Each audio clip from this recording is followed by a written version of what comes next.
Joining us now here in New York, U.S. Secretary of Energy Jennifer Granholm. Secretary, it's good to have you here.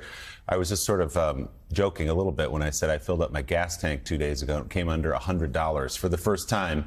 It's not great at $92, but it is an improvement on where we were a couple of months ago. Yeah, I mean, we were over $5 on average nationally, and today we're at $4.18. Not anything to celebrate, but an 80-cent drop in 7 weeks is pretty significant. And, credit to the administration, because they started by releasing 1 million barrels a day from the Strategic Petroleum Reserve to start to even out supply and demand issues.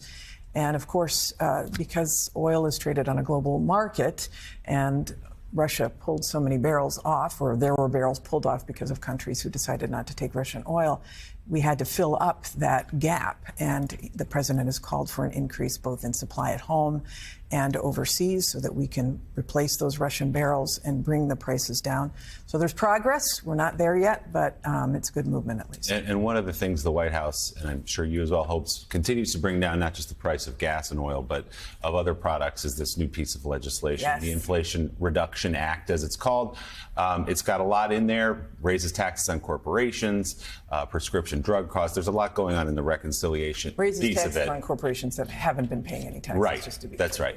But the critics say spending a whole bunch of money and raising taxes is not the way you bring inflation down. What do you say to that? Well, I say filling in loopholes, reducing the budget deficit by $300 billion, reducing prices for people, reducing energy costs, reducing healthcare costs. That is the way to move in that direction. And I think that's why Joe Manchin came around, saw what the administration was willing to do. And frankly, for places like West Virginia, that is such an energy-rich state in so many ways, but on the clean side as well.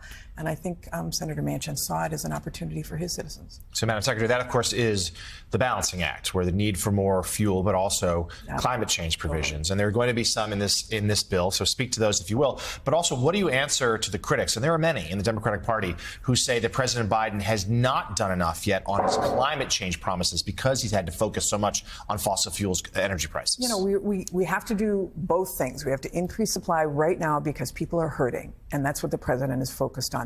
And at the same time, we have to accelerate. In fact, the volatility of fossil fuels is a reason why we have to accelerate our movement to clean energy so that we're not reliant upon countries who don't have our interests at heart or the volatility of fossil fuels. So this proposal, this Inflation Reduction Act, is a really BFD. It's a really big deal. It really is. It's the biggest investment in addressing climate change in the history of the country. We will be able to reduce our greenhouse gas emissions just with this act by over 40% by 2030. That is huge. The tax credits that are in there to incentivize the deployment of clean energy technologies are awesome. I mean, we're wind and solar, geothermal, hydroelectric power, nuclear. We're going to have all these zero carbon technologies now that will be able to be advanced, including next generation technologies like clean hydrogen. It is so, let's please have this happen for people, for their pocketbooks. If you get a 30% reduction on the installation of solar panels on your home, you're going to look at that, right? If you get $7,500 off of the price at the dealer of an electric vehicle, you're gonna look at that. So the president is really focused on reducing costs for people in this, and that also will bring down inflation. That's going to be great, especially if you have these incentives for electric vehicles. It'll mean that Willie will be able to get an electric vehicle and not have to pay $100. Clearly, yes. Good.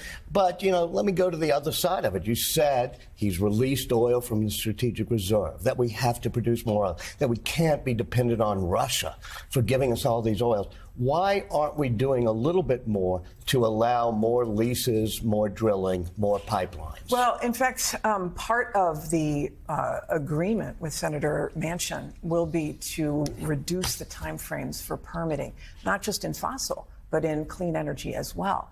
And honestly, unfortunately, the well-intended processes that have been put in place to allow any kind of access to federal lands or waters takes a huge amount of time. And so we are in a climate crisis. So we want to accelerate the deployment of offshore wind, of solar on public lands. So reducing those timeframes, reducing the amount of time it takes to get energy is a good thing for America.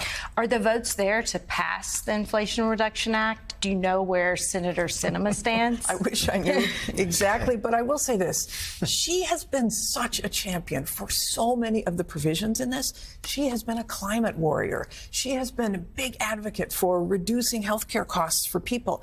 You know, I hope she's waiting to see what the final results from the parliamentarian are, and a totally responsible move. But I'm hopeful that she will step up, because it's going to be huge for Arizona too. She's been reading the text for about a week now. She's reading it very closely, clearly. We'll see where she comes down at. We'll have to talk about Bob Seger another time. I'm sorry. We were going to get to great Michigan musicians, but we ran out of time. Energy Secretary Jennifer Granholm, thanks so much for being here. We appreciate it.